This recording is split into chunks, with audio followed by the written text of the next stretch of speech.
Welcome to Talk of the Bay. I'm Andrew Schoneberg, today's host and segment producer. David Bean is KSQD's station manager. He's had a long and impressive career in radio and in the music industry. He's also a very likable guy and fun to talk with. So I asked David if he'd do a Talk of the Bay interview, and the result follows. Besides discussing his career, David will be sharing a good deal of information about KSQD and about the history of community radio in the Monterey Bay area. Have a listen. So, David, what are your responsibilities as station manager? It's just some of them. A lot of administrative work behind the scenes. People don't necessarily see me out front. Mm-hmm. I work in conjunction with Howard Feldstein, who's the program director. Mm-hmm. Howard does the actual on-air programming and assigning the people to shows. I do a lot of administration, the intake of new volunteers. As you know, that's how we first met when you became a new volunteer. Mm-hmm. I do a lot of outreach, publicity. I book the advertising. I set up the events. KSQD is an official media sponsor of the Carmel Women's Club 100th anniversary. And when you're there, what does that entail? A lot of networking, a lot of mixers with people, meeting, greeting, exposing the station. I feel like my biggest job is spreading the word that we are there, that we are on the air, that we are on 3 different frequencies, that we're available in streaming. We put on a free concert out at the Hidden Valley Music Seminars with Lacey J. Dalton, and we got exposure on KSBW TV as a nonprofit fundraising event concert. We were on local TV. We've been in the Monterey County Weekly when we went to the 3 frequencies. A very nice introductory article on us expanding to Monterey. And we've participated in the Monterey Jazz Festival at the fairgrounds. This will be the 3rd year this year. Mm-hmm. We've sponsored a booth at the West End Festival. Yeah. It is a constant effort. And I don't know when we'll break through to such an extent where everybody will, we've all heard of you. Yes, we all listen to the Squid. For the first 5.5 years, I was on the board of directors. Mm-hmm. Well, I've been there for 6 years. I was on the board of directors for 3 years, and then they asked me to be the first station manager. And my effort was in marketing all those 6 years and trying to expose the station throughout Monterey County and Santa Cruz County. Mm-hmm. So it has been my main endeavor for the 6.5 years I've been there. And still, it's a big effort. Yeah, right. You were one of the founders of the station. Let's just touch on the station's history. If I understand correctly, it was a successor to KUSP, which was a long-serving Santa Cruz community radio station, and that station unfortunately went the way of all flesh. And so then KSQD was created, I don't know, a couple of years later or 3 years later or something? Yes, that's right. Yeah. And briefly, what was the process like in creating a new station? Well, I would like to take you back, if I could, even further. Okay. I came to the Monterey Peninsula in 1971 to be a disc jockey at a station in Carmel called KLRB. Mm-hmm. From KLRB came KAZU, KAZU, nonprofit station in Pacific Grove. Also came K-Fat and K-Pig, very popular stations in the community. And from all of that came KUSP. Now, when you say it came, one thing came from it, another thing came from it, how does that work? Yeah, disc jockeys, people starting at KLRB in Carmel in 1971, when it first went on the air, and it was an album rock station, which was becoming popular at the time as opposed to singles-oriented top 40 stations. So we were one of the pioneer album rock stations for the Monterey Bay, and that was in Carmel. Mm-hmm. Personnel at KLRB launched all those other stations. But it all started from the station called KLRB. The personnel from there seeded all the stations that we're talking about now. So it's the mother station, the mothership of radio, really, on the Monterey Bay. Okay, good. Well, anyway, so let's go fast forward to creating KSQD. What did you have to do? I was on the original staff. I was when the station first went on the air in February 2019. I went on the air there, having a program. But it actually began a year or two earlier, launched by Rachel Ann Goodman, who's still there as chairman or chairwoman of the board, or board chair, as she calls herself. She had a fire in her belly to continue the KUSP freeform, community, people-oriented concept. And she really was instrumental in launching KSQD. She had a board who joined her. Matilda Rand is our treasurer. She was in that initial group. Ned Hearn is our vice chair and our legal counsel, and he was in that original group. So those are the people that really took the connection from KUSP and then made it KSQD. I joined them right when they put it on the air. I see. Yeah. Okay, let's just talk about your very extensive and impressive history. You started your professional career as a disc jockey, music director, and manager of a couple of Monterey County stations back in the 1970s. I was a teenager when I joined KLRB in Carmel in 1971. And then I was on the first board of directors for KAZU. One of my closest friends was an attorney in Pacific Grove. We put the radio station in his law offices above the Sprouse-Ritz building in Pacific Grove. That was the launch of KAZU.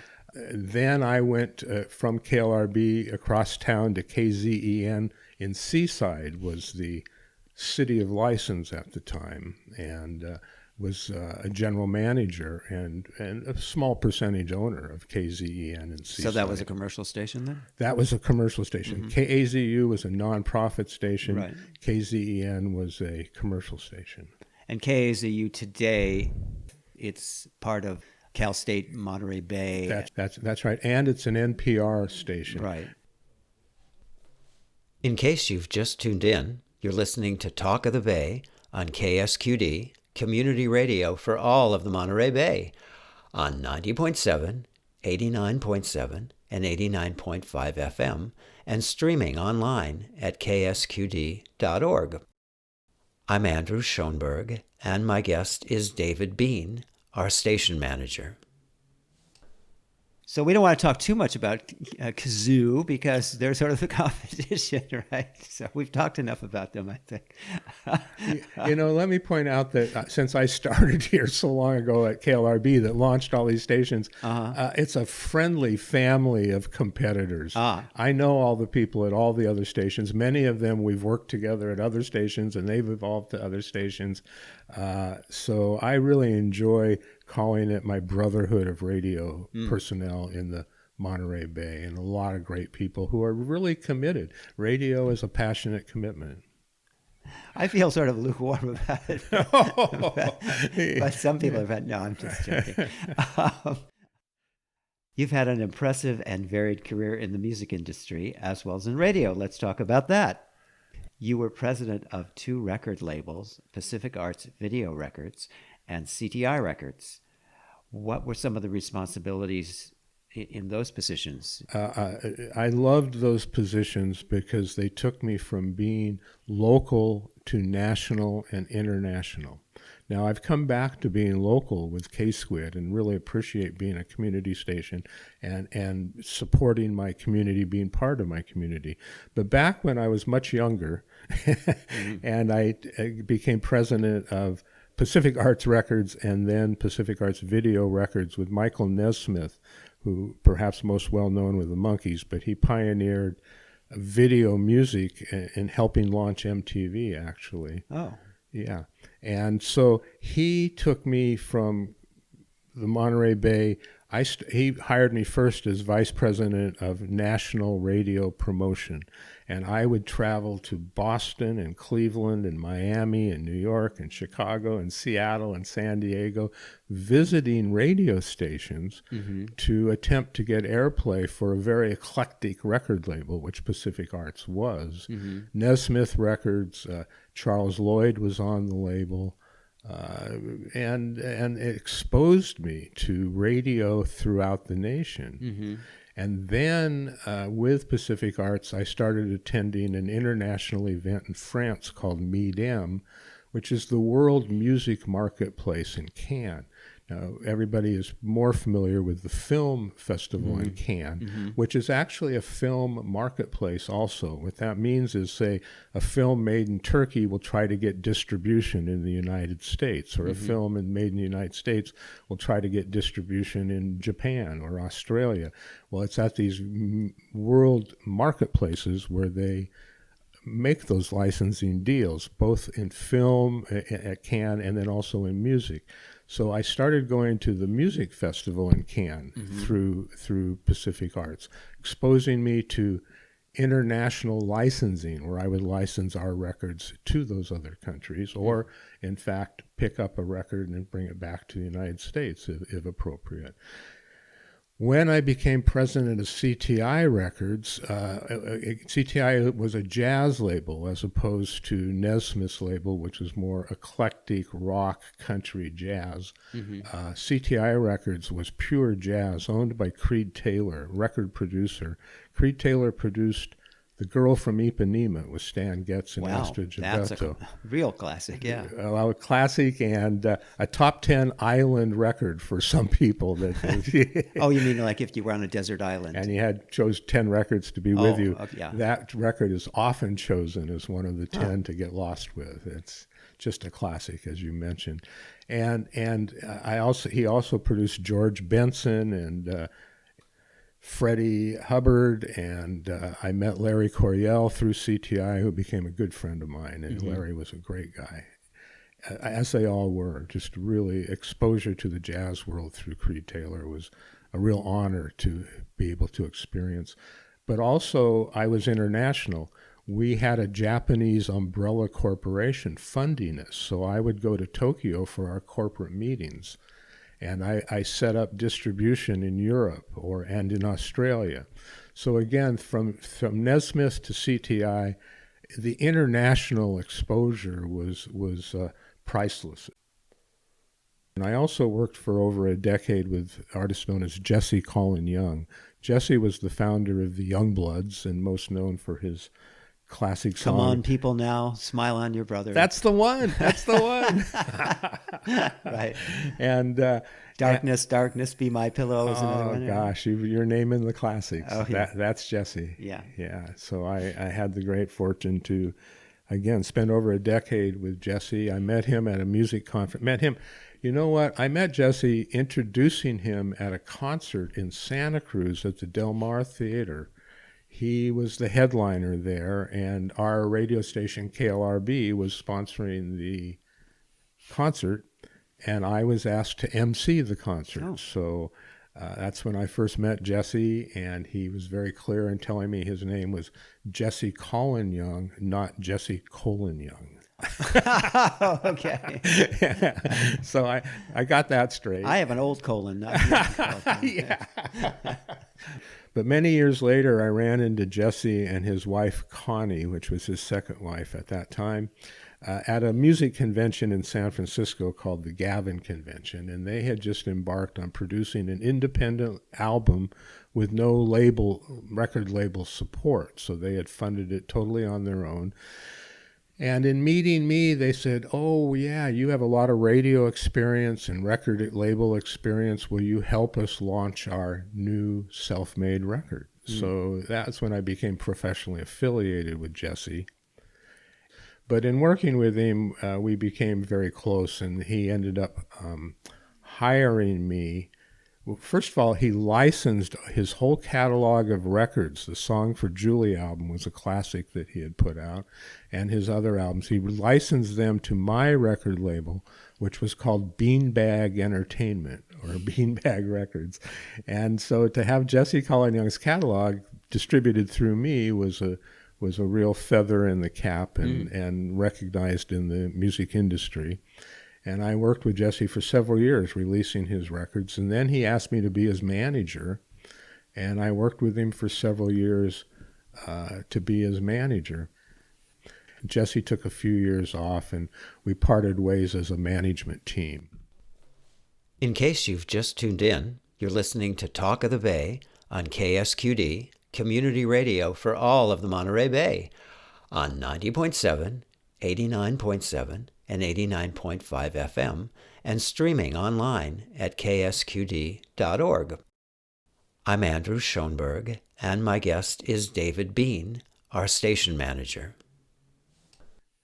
Your bio says that you're one of the earliest developers of online music streaming, so tell us about that. Yeah. There was a company up in Scotts Valley on the Monterey Bay area that was called On Radio, and they had actually licensed radio network, national syndicated radio shows and put them online. They were the first, if not the first, one of the very first digital internet companies that was licensing broadcast programs and streaming them online on the internet.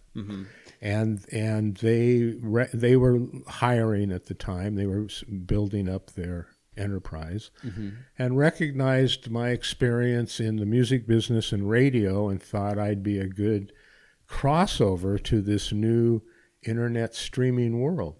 And I think that's right. I recognized it as a crossover, as three things being together, being bigger than any one individually. So putting the music business with the streaming business and the radio business was creating something new that was bigger than any one of them individually. And I was one of the few people that had experience in all the fields back in those days. And we're talking late 90s. Oh, yes, that's a good idea to tell us when that was.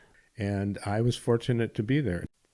We put streaming on Spin Magazine's website, so that Spin Magazine's website had a stream of music for the first time. It's something very natural. Spin Magazine was a rock and roll magazine. Putting a stream of rock and roll music on their internet site was a big deal, and that's what On Radio did. So I would be the general manager of organizing the people who program the streams, working with the business dev people who were licensing the magazines or the broadcasters or whoever else we were putting streams on for. Then I went to work for Music Match in San Diego, which was much bigger than On Radio. And Music Match became the streaming source for AOL. Music Match hired me away from On Radio to program their digital music internet system. I put 20 streams of music online at Music Match. And then I came back to Santa Cruz, had a digital streaming company called Bluebeat Music, and I wanted to come back home to the Monterey Bay, so I took a position as a vice president at Bluebeat in Santa Cruz and started doing what I was doing at On Radio in licensing the streams to corporate streamers. It was certainly a lot of fun to be in the music business, and that was my goal. I can remember from being a child at 9 years old and having a transistor radio I could take to bed with me and listen late at night when my parents didn't know and I wasn't going to sleep, and because I was so attracted to radio and the music. And of course, back in being 9 years old, it was popular top 40 kind of music. But as I grew older and as music evolved and matured, there became a political side to the music I was attracted to. And I would say it certainly began with the civil rights movement. And I became, as a teenager, I became as involved as I could with donating to civil rights programs, bringing civil rights programs to my high school. I was committed to civil rights and then the anti-war movement, the anti-Vietnam movement, all of which music was also reflecting culturally. Right. So for me, being in radio and music and the culture of it was slightly a political statement. And that infused my career from, again, the time I was a child till now. And KSQD is a good place to That's continue right. that, And and so when you come back to non-commercial, listener-supported community radio, that's what I'm here for. I'm giving a voice to the community, and that has been a part of my career from start to finish. So that's why I wanted to add that segment. Is there anything else you'd like to share about KSQD? Well, KSQD is made up of well over 100 volunteers. It's been estimated around 130 volunteers, which is really impressive. These are people who are passionately committed to saying something to the Monterey Bay, to their community, and to the world. And that's what community radio gives an opportunity for, is for anybody to have a voice in the media. And the media can be such a closed entity. Not everybody can be on NBC News or even NPR or PBS, but the community radios in their communities really give access to almost anybody that has a story to tell, which I'm really impressed by, and that's what I stay committed to in community radio, and that's what KSQD provides. I was quoted recently as saying we've had up to 1,000 people in the past year come on our airwaves. And that would be, 3 people a day for 365 days. So it's not a figure that's just pulled out of thin air. We can achieve that. And what we do is we give the microphone to people.